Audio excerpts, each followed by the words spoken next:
I resent it. Okay, back to recording. So we're talking about this presentation you have coming up. This is a perfect transition to your second target goal. Right. To prepare yourself for successful presentations and interviews. Yes. Seeing as this presentation's coming up, internship. I had to find an internship for the fall. There's basically only 2 more semesters left until I have to be a big boy and get a big boy job. So yeah, basically focusing more on my presentation skills, as well as interviews. I looked into the Chicago schools. I can never remember the name of it, but that resource where you can do an audio file or a video file, just you presenting on whatever it is you want to present on, and basically uploading that, and you'll be assigned, or someone will be assigned to you basically to assess. So yeah, I'm nervous about doing that. Mm-hmm. I mean, I'm a little reluctant just because I hate listening to myself recorded. Everyone does. Yes, as we talked about before. The transcription for this was so hard for me to do. But yeah, I feel this will definitely help me. And I mean, I might as well use it. I'm technically part of my tuition's going for this service, so I should utilize it and get what I can out of it. But again, my concern is that feedback, that advice. I mean, I guess since it's online, it'll technically be written, whatever feedback they have. But yeah, it's just, how do you measure that? I feel these are so, like I said before, just subjective that there's no way to get a real world grasp on it. Okay. Well, regarding that measurement thing, clearly this is a hard thing to measure objectively, just quantitatively. But I think that, these measurements, they're not going to be going into, they're not for class, they're not going to be, graded on. This is for you. Yeah, that's true. So it's pretty, I'm thinking it's what you're taking out of it is the important thing. So as long as these people who are with the Chicago School, who's doing this online program to help people hone their presentation skills and everything, they should be pretty good at their job if they're doing this. Right. So they should be able to give you some concrete feedback. I'm sure they're going to concrete feedback, and you're going to be able to build off of there. And I think it'd be better. That in itself is better than just straight. I'd give you a 8 out of 10 on this. Yeah, just a rating. They'll doesn't give necessarily mean anything. Yes, they'll give you more specific. They'll give you reasons why. They'll give you what to improve on, what you did well, and I think they'll be able to do it in a way that you'll be able to utilize pretty well. So I think this is a pretty good a target goal, and your action items. It's very doable, obviously, and you got a presentation coming up soon. This is a great time to do a dry run on that. Yeah. If you work perfectly the first time, great. If not, clearly, you get better. So, I think this is a pretty excellent target goal, and you figure out a way that you can use the resources at hand, like you said, that we're paying for. Yeah. Technically through tuition, anyways. I mean, we have enough money sunk into this school that we might as well use as many resources as possible. Right. So, I think this is a pretty good plan. And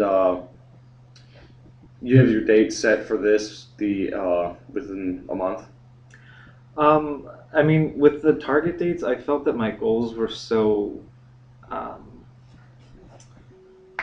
mean, they weren't all based around class, but um, I think class is where I'm going to get most of my feedback and ways to improve.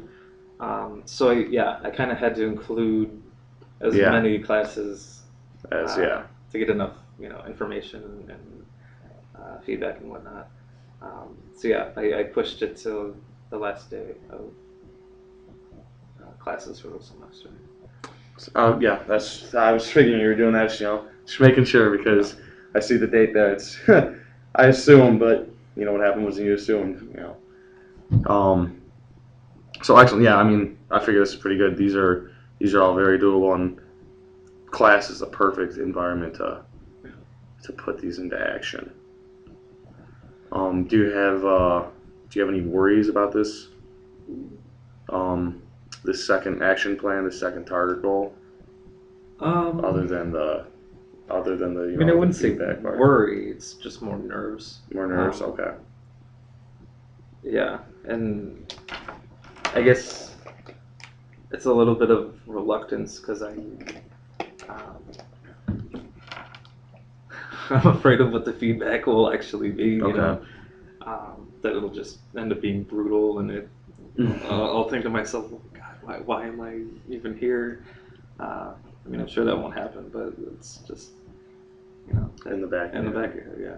Okay, so what I'm getting is, this is going back to one of the underlying issues we discussed before. It's the nervousness of what they're gonna say, and you don't want it to be too harsh. Right.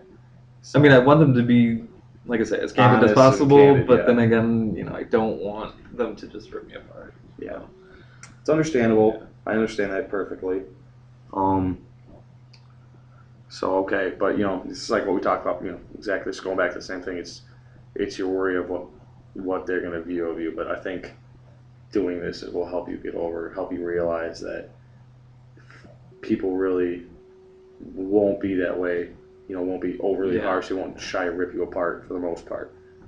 Might occasionally happen, but for the most part, people are going to give you honest feedback, constructive criticism, Right. not stuff that will just knock you down and do you no good. So, Okay. That's the important part. All right, let's go talk about the third target goal. It's basically another unmeasurable goal, but basically just behaviorally monitoring the times when I am feeling that tension or that stress building, and I can sense in myself that okay, like you need to clear your head, quit thinking about everything that you're thinking about, and just focus on the task at hand, saying or presenting whatever it is. Basically, I mean, I wanted to focus more on the moments when I felt that tension and the stress and the nervousness.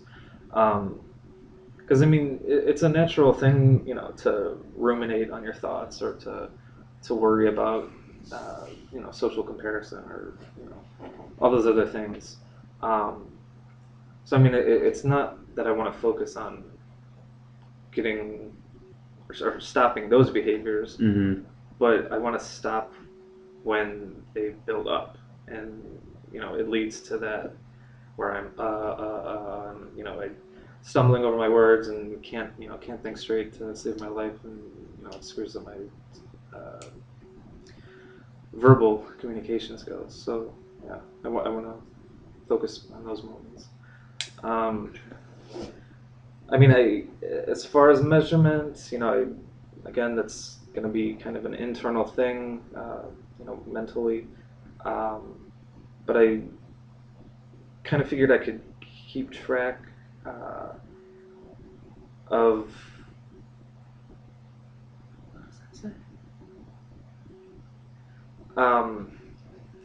Basically keep track of not only like how often I speak up in class, or um, but also my emotional and psychological states Okay. when I do speak up.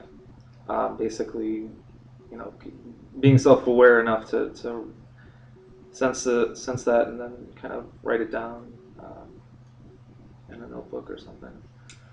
It's excellent. I mean, I think you're hitting right and pretty much nail on the head with the times you should be doing this, because you know if you're doing it and and how you're gonna do it, and you're focusing on your emotional state, I think that's perfect. You're gonna be able to understand the issue more, and that way you'll be able to attack it. Excuse me. Talk about rumbling over your tongue, tripping over your tongue. You'll be able to tackle it more effectively this way. Yeah. And I think, and you know, you've been worried about the measurement thing throughout all of these, but I think you've got these measurements pretty down pat for as good as how you're going to get them. I like the idea of the tally marks, how many times you're going to speak up in class, and also how you're going to kind of note what you were feeling each time. Mm-hmm. I think that's excellent. Now, are you going to do that in class, like right after you make the discussion, or are you going to try to just recall after class? I mean, gosh, I hadn't thought about that. I mean, it would make more sense to keep track of it as it happens, just so it's a true measurement or reading of what I'm trying to get at. Okay, excellent.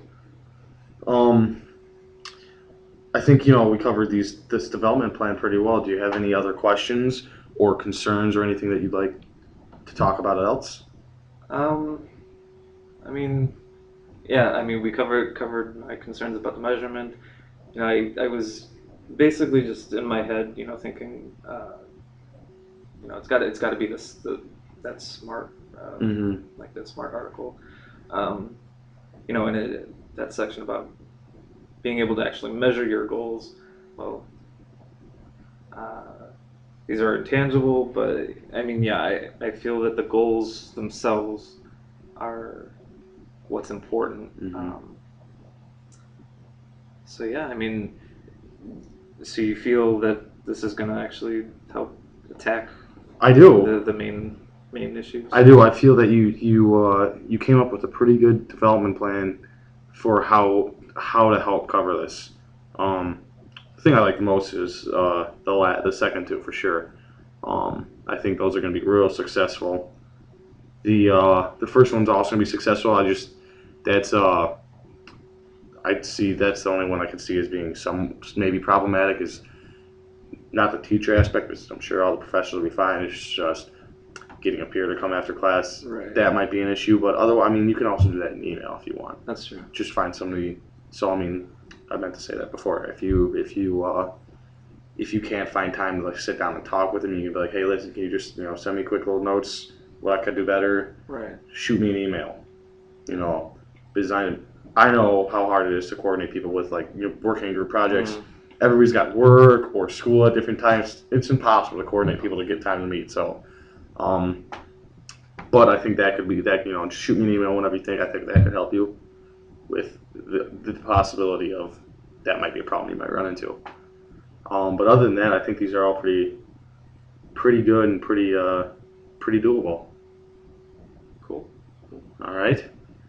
Is there anything else? Nothing that comes to mind. All right. I think this was a pretty successful meeting with your development plan. Hold on one second.